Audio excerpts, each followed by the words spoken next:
Welcome to the Tony Steuer podcast, presented by Paperwork.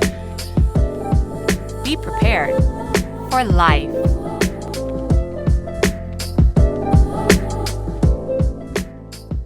Welcome. I'm pleased to be joined today by Dr. Barbara Provost and Maggie Nielsen. Barb is a consultant, educator, and founder of Purse Strings. Barb is also an advisor to the World Bank.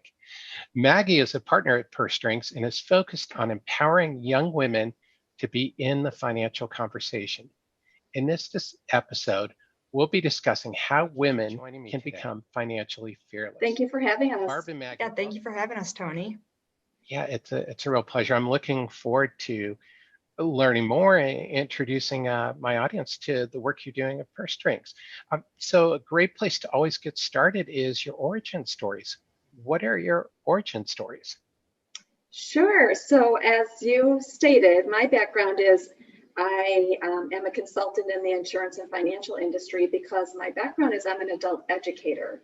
So I don't sell any financial products or services. I'm all about equipping professionals in the industry. How do I say be more confident and competent in the products that they sell?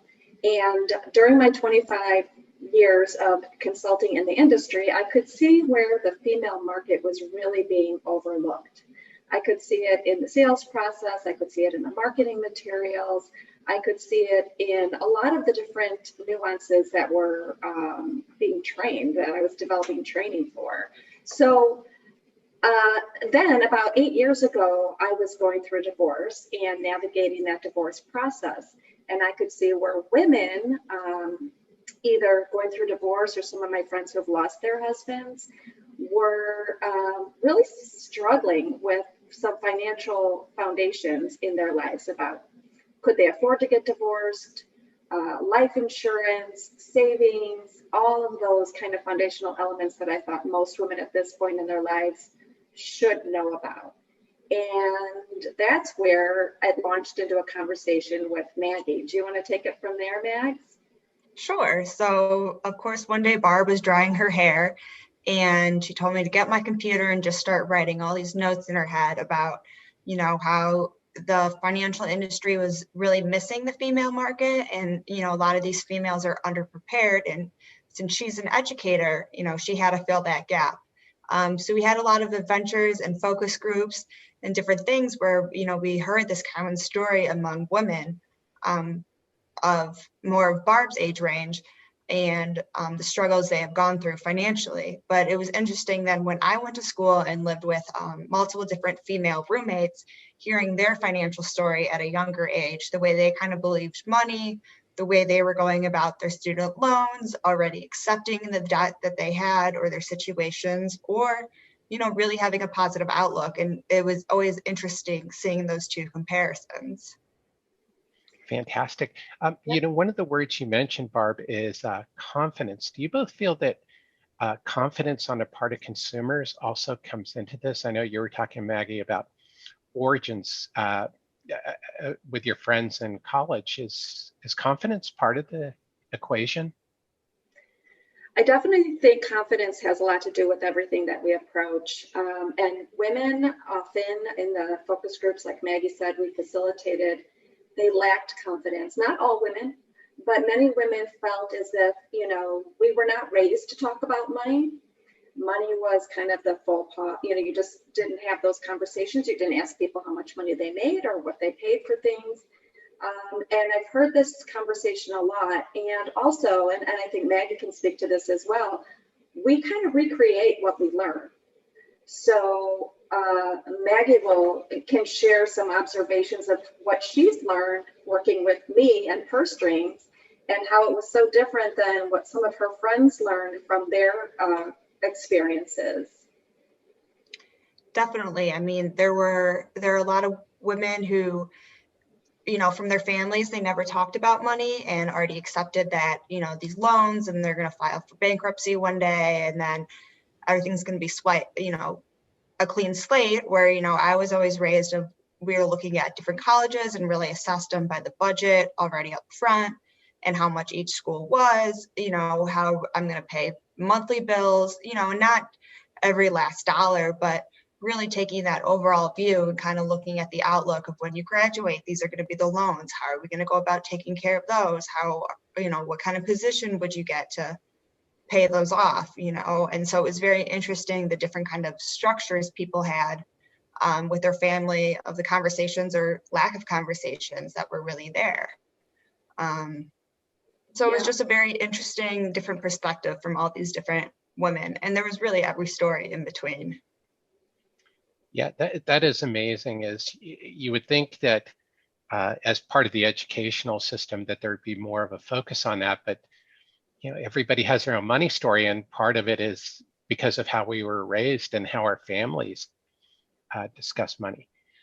So one of the things is Purse Strings, of course, works with women, and given that women make up over 50% of the US population, why do you feel that they are overlooked? It's not so much what I feel, it's what I've observed, but also I did commission a researcher who did a deep dive into the data, because I wanted to really see what's really happening in the world. And it's very evident that women are making less money on the dollar. Women like Maggie are carrying a lot more student debt because women are returning to school and getting higher education. Yet when they enter the workforce, if they're not paid on dollar on dollar, then they cannot pay down this student debt as much. There's even data out there that when single women sell their homes, the value is less than when a man sells their home. So it hits women in so many different areas, but also in the conversations we've had with women, so many tell me when I meet with a financial professional, they don't even look at me, or when I ask questions, they tell me things like, don't worry about that, or don't worry about that, honey. And so they've been very dismissed. And so there's a huge lack of trust. In fact, one of the most prominent studies that I looked at from the Boston Consulting Group did an evaluation of all the different places women spend their money, and it said that the insurance and financial institutions win the award as being the least sympathetic to women. They've just overlooked that market for far too long. On the opposite side of that is we found that women are woefully underprepared for their financial future. So there's a big, deep divide between those financial institutions that really have the products and services that women need, and women's confidence, as we talked about earlier, to approach those conversations. Yeah, and I guess the other part too that always boggles my mind is, and Arwen Becker points this out, is that women are not a niche, as women control a greater percentage of the wealth in the country. I don't get it. Why do you think that the financial services industry, considers women a niche rather than, part of the marketplace? Yeah, we see this far too often. My motto is women are not a niche market, they are your market. Because like you said, they do make 95% of the purchasing decisions in the household, and that's a fact. However, I think the industry is slow to change. I think that they're slow to really see the changes that are happening outside in the industry, with a number of women who are climbing to the tops of industries, as well as in places where women weren't before. I mean, we've seen a female kicker on the football team at Vanderbilt. We've seen women who are now managing football teams in the Florida Marlins. And we've seen lots of women who are now taking these more prominent positions where men were only accepted for the most part. So they really are slow to change. And I've been heeding this message for a long, long time that if they don't pivot, they could end up with the likes of Blockbuster, who, didn't think streaming was a thing, and they're out of business. So there's going to be a big push, and there is already, for women to really speak with their money, vote with their money, as I say, and really work with those professionals who really know the female market and really know their plight and really want to work with women. So I think that raises an interesting point, Barb, that we need to start thinking about this in a different way, and that the insurance and financial services industry is definitely behind the curve on growing. But then again, I work with insurance companies and they still use fax machines. So Well, see, therein lies the problem. They need to really look outside their industry and see all the changes that are happening in the marketplace. 100%. So one of the things that you talk about is advisors transitioning into how they work. So how can I'm having trouble today with my questions, is how can an advisor transition from being a salesperson to being an indispensable advisor? Yes, that's an excellent question and very needed. And what I see even today, and I've heard this a lot, is women who enter the industry say they keep teaching me this process where it's one meeting, make a sale, move on. So it's very transactional and feels very transactional. And women have said I had to leave because I wasn't hitting my quotas or whatever the marks are that they are, vetted against. And it didn't feel right to me the way that I was being trained. So much of the industry is kind of selling this transactional sales process and get the product sold, where women don't purchase that way. Women think about financial products and services not about buying a product or service, but protection and the impacts to their family. And that's really, really important. And it's about relationship building. Do I trust this person that I'm doing business with? Is this a person I would hand over $50,000, $100,000, my life savings? Or how do I know they're going to be making the best decisions on my behalf if they don't even know who I am, they don't know the names of my children, they don't know what kind of work I do? So I think that's really interesting, and you're really hitting on it.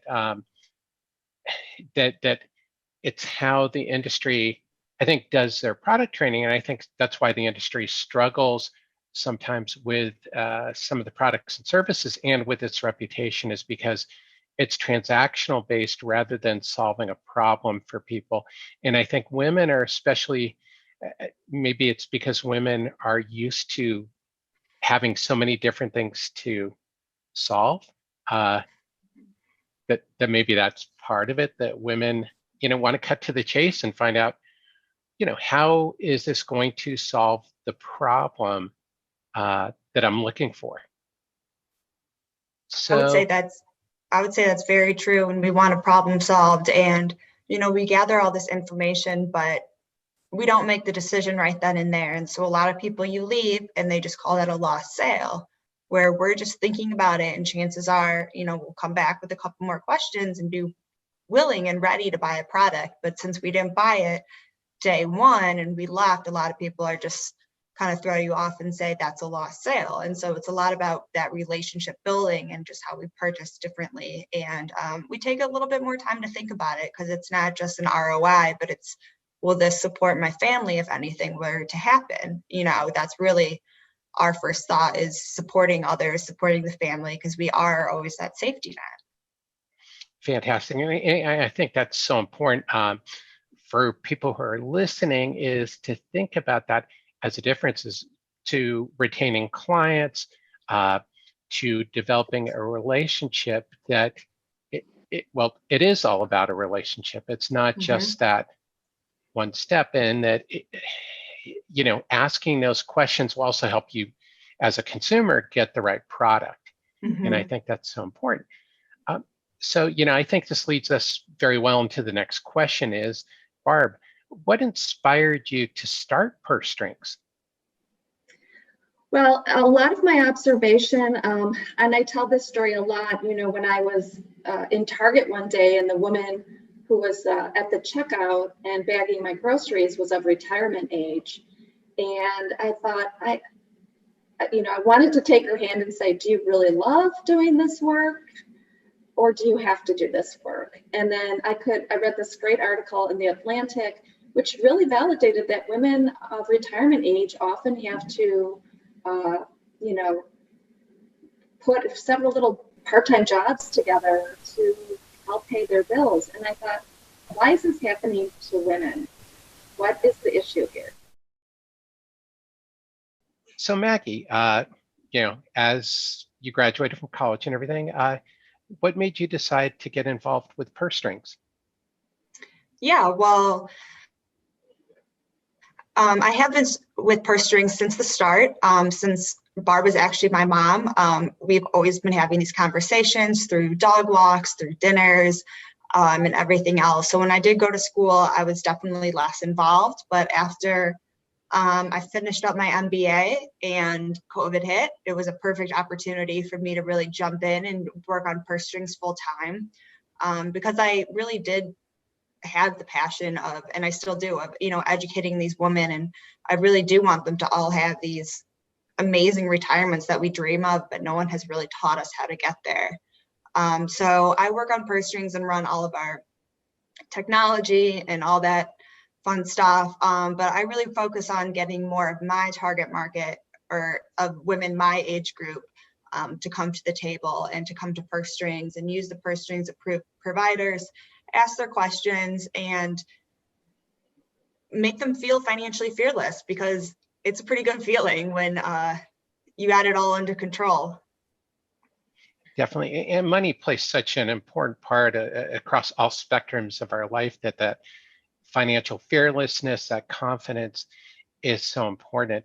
And you mentioned the purse strings approved professionals, and I think that's such an important thing for people, is because there's so many financial advisors and planners and insurance agents that across that spectrum, that it's so important. So can you tell us a little bit about what is a purse strings approved professional? Of course. So purse strings approved professionals are different financial professionals. We're all things finance. So attorneys, lawyers, money coaches, and everything in between, who have really been trained and vetted by purse strings, that they will earn the female dollar. It's not about a quick and easy sale. No one's reaching across the table and holding your hand saying, just trust me, honey.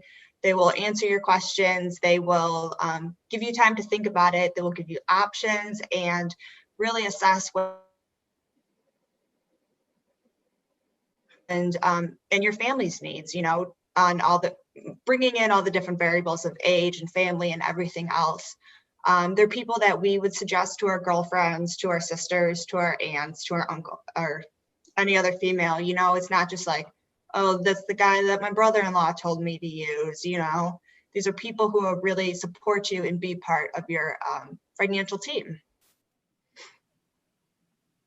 So Barb, as we're talking about it, can you tell us from your perspective about the importance and why you created the purse strings approved professional? Sure. The reason that we created a certification for purse strings approved professionals is because we wanted to allow women to see some kind of designation or way or logo that shows that that professional has been trained and vetted and really knows how to serve a female market. Right now there's so many different designations after everyone's name, and they're all the different tests that they've taken and awards they've won or whatever, which are all very, very important. But how do they know that that person is really going to put their best intentions front and center for their female consumer? Because today that's not happening, and women can't discern unless they interview several people, which we also recommend, really, if they're going to relate. This way we cut right to the chase. We have a whole cadre list of professionals of everything financial, where they can come and they know that these folks have been approved and they're top tier professionals. Well, I think that's so important, because I think people are going to be more likely to follow the advice and have a better relationship with somebody that they can identify with. Is that part of it? Of course. And some people say, well, is it because women only want to work with women? That's not necessarily true. Women want to work with those professionals who are professional at their expertise and are really just going to create an atmosphere where they can ask questions, where they're listened to, where if they have a question, the phone is picked up or they're responded to immediately, and they know that this person is part of their financial team. So it doesn't mean that women only want to work with women. Some women might, but other women have no preference. It's about the relationship. And I think that's the key right there. It's the relationship and probably the shared values that are much more important than the designation. Right, exactly. The designation just shows you, oh, they've been vetted. I kind of liken it to like the UL, when we see on our light bulb UL, we know that that's been tested and it's safe. And so we know we can use it. Well, I think we could go down another path with some of the designations, but that's another discussion. Yeah, it is. So anyway, this is my big wrap-up question is for each of you is, can you share with us what is your number one tip on financial preparedness? For women? For women? For anybody? I think we would say start now and come to the table. Everyone wishes a lot of things they could have done yesterday, but yesterday's gone, so we have today. We have to come to the table and we have to own our finances or really own any part of our story that in our life. We're only the ones who can take control. We don't want to leave anything else in anybody else's hands. As much as you trust them, there's still a lot of things that you have to have a hold on personally. And so it's about coming to the table. You're going to learn a lot of things. You might feel uncomfortable at points just because you're learning so much, but it's all really good growth. And it's really important just to take care of yourself. We work a lot, especially women, on health and our looks and, so we look good forever, but we want our finances to look good forever as well. And it's a thing where it's not, you don't work out once and everything's done. And, you always have to keep working on it at different parts of your lifetime. It's definitely harder. But you have to keep working on it and you'll really realize the results. Yeah. I think that would be our advice. I love that. Yeah, and I have to echo that as well, because we've seen too many women who have not really made those good choices or have feared the money discussion. And it's really, they've lost hundreds of thousands of dollars because of it. And it's impacted their lifestyle. So no more of that now with purse strings. Well, that's fantastic. I think it's so important to start now, but I think what you mentioned is women have been disproportionately affected by some of these things in the financial services marketplace. That it's definitely. I don't know if it's a rigged game. Perhaps, I mean, you may have a perspective on that. Do you feel it's rigged to some aspect with women and men? You mean rigged? I don't think it's rigged. I just think it's an old school mindset that the man earns the money and the woman takes care of the children, and that's so wrong these days. And the processes and procedures that they have used to identify that way of working have totally been changed, and they don't work anymore. The one meeting, sale doesn't work anymore. Women are earning a lot of their own money and climbing the ladder and out educating men right now. And it comes through in finance, and it comes through in the nuance in many, many ways. Where even I've had workmen in my house who I'm sitting in the same room and they're fixing something, and they will leave the room to go talk to my husband about the concern they have. And I'm sitting right there. So, when I say something like that, women go, oh yeah, that happened to me yesterday. And they tell me their story. So it's just an awareness that the role of women have changed, and They make a lot of the financial decisions in the household, and all of this has to be recognized. And the industry, those who know about it and really know how to serve women, their purse strings approved, and those are the ones that are really going to be successful and grow their business. Fantastic. And I think that's probably the key point. We're in a different world. Things have changed and things are changing. So thank you both so much for joining me today. Can you tell us, and I'll post the URL to Purse Strings, but how people can learn more about you and the work that you do? Yeah. Of course. Our website is pursestrings.co.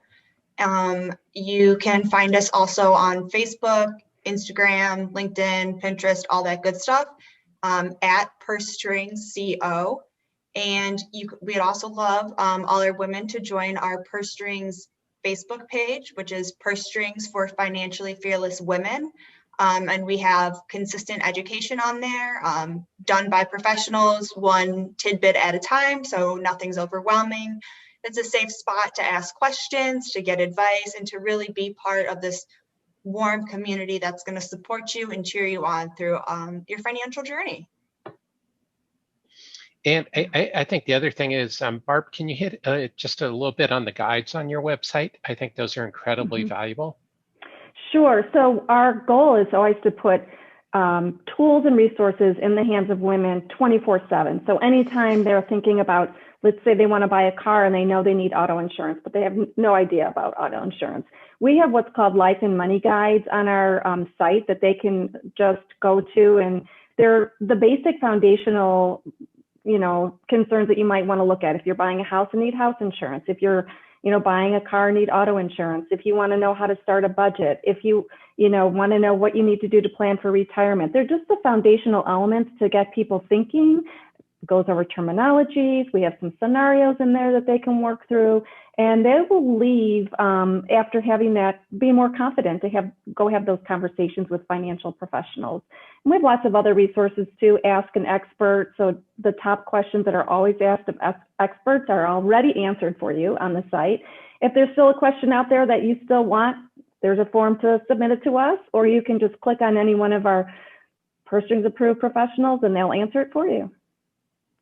That's fantastic. Well, thank you both so much for joining me on the Get Ready podcast. I really appreciate your time and knowledge. Yeah, we're glad to be here and share the Purse Strings mission. Yeah, Fantastic. Thank you so much, Tony. It's been great. Yeah, it's been a fantastic conversation. And for all of our listeners, thank you for tuning in. And please remember to subscribe. Until next time.